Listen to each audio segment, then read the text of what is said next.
कि सबसे पहली बार मैं दिल्ली के उपभोक्ताओं को बताना चाहूँगी कि दिल्ली के जिन जिन लोगों का ज़ीरो बिजली बिल आता है उनका ज़ीरो बिजली बिल आता रहेगा, चाहे ये सरचार्ज बढ़े चाहे ये सरचार्ज घटे, ये उनकी सब्सिडी में शामिल है।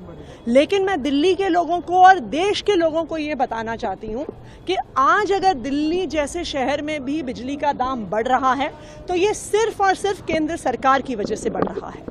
पीपीएसी यानी पावर परचेज अग्रीमेंट कॉस्ट जो 10 साल के लिए फिक्स होती है, लेकिन चाहे डीईआरसी हो या चाहे देश भर में कोई भी इलेक्ट्रिसिटी रेगुलेटरी कमीशन हो, वो हर कुछ महीने बाद इस पावर परचेज की कॉस्ट को असेस करती है और बिजली कंपनियों को उस हिसाब से 3 महीने के लिए सरचार्ज घटाना बढ़ाना अलाउ करती है। आज क्यों दाम बढ़ रहा है?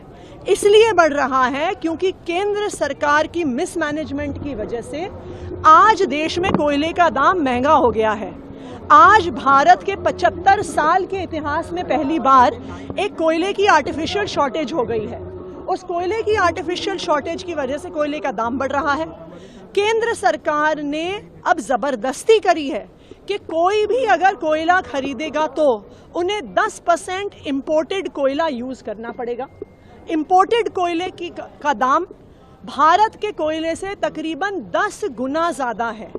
अगर आप डोमेस्टिक कोल को यूज़ करिए तो वो तकरीबन 2000 रुपये टन का आता है, लेकिन अब जो फॉरेन कोल, इंपोर्टेड कोल बिजली कंपनियों को यूज़ करना पड़ रहा है वो 25,000 रुपये टन आ रहा है। तो आज अगर बिजली के दाम बढ़ रहे हैं वो सिर्फ और सिर्फ केंद्र सरकार की वजह से बढ़ रहे हैं, उनके मिसमैनेजमेंट की वजह से बढ़ रहे हैं।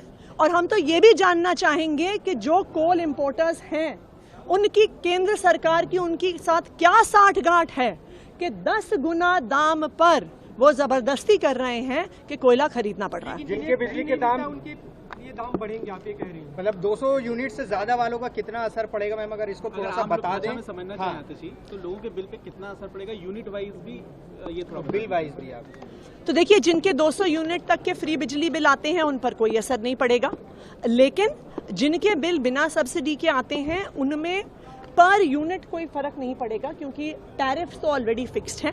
लेकिन 8% का सरचार्ज उनके बिल पे बढ़ेगा। तो अगर 100 रुपये का बिल आ रहा है तो वो 108 रुपये का बिल आएगा। और मैं फिर से दिल्ली के कंज्यूमर्स को बताना चाहूँगी कि ये सिर्फ और सिर्फ केंद्र सरकार की मिसमैनेजमेंट की वजह से, बढ़ते हुए कोयले के दामों की वजह से। और मैं ये पूछना चाहूँगी केंद्र सरकार से कि क्या आपकी कोल इंपोर्टर्स के साथ कोई साठगांठ है जो आप 10 गुना महंगा कोयला किसी भी बिजली के जो प्रोड्यूसर्स हैं, जो भी प्लांट, जो भी कंपनी बिजली बना रही है, उनके साथ आप जबरदस्ती कर रहे हो कि उनको 10% कोयला महंगे दामों पर खरीदना होगा ही होगा। सरकार फ्री में बिजली देती है, ये 8% बढ़ने के बाद आपको कितना और एक्स्ट्रा पे करना पड़ेगा? देखिए, उसका तो कैलकुलेशन हम कर लेंगे। क्या जो महंगा होगा सरकार उसको मैनेज कर सकती है कि लोगों पे ज्यादा भार ना पड़े? देखिए, मैं तो केंद्र सरकार से पूछूंगी कि 75 साल में पहली बार कोयले का शॉर्टेज कैसे हो गया? देश में कोयले की कोई कमी नहीं है, भारत में कोयले की खादानों की कोई कमी नहीं है। उसके बावजूद अगर प्रोडक्शन में शॉर्टेज होता है तो ये आर्टिफिशियल शॉर्टेज नहीं है क्या? क्या ये जबरदस्ती कोयला इंपोर्ट करने के लिए नहीं है क्या? क्या ये कोयला इंपोर्टर्स को फायदा पहुंचाने के लिए नहीं है क्या? क्योंकि ये जो प्रोसेस है जिसमें हर 3 महीने बिजली के दाम के अनुसार ये सरचार्ज बढ़ भी सकता है, ये सरचार्ज घट भी सकता है। अगर बिजली का दाम कम होता है तो हर 3 महीने में ये सरचार्ज जो कैलकुलेट होता है ये एक डे टू डे प्रोसेस से कैलकुलेट होता है। तो 3 महीने के लिए सरचार्ज बढ़ भी सकता है, सरचार्ज घट भी सकता है। मैम एक और सवाल है, जी, लोगों को आप ये कह रही है जी, मैम एक और सवाल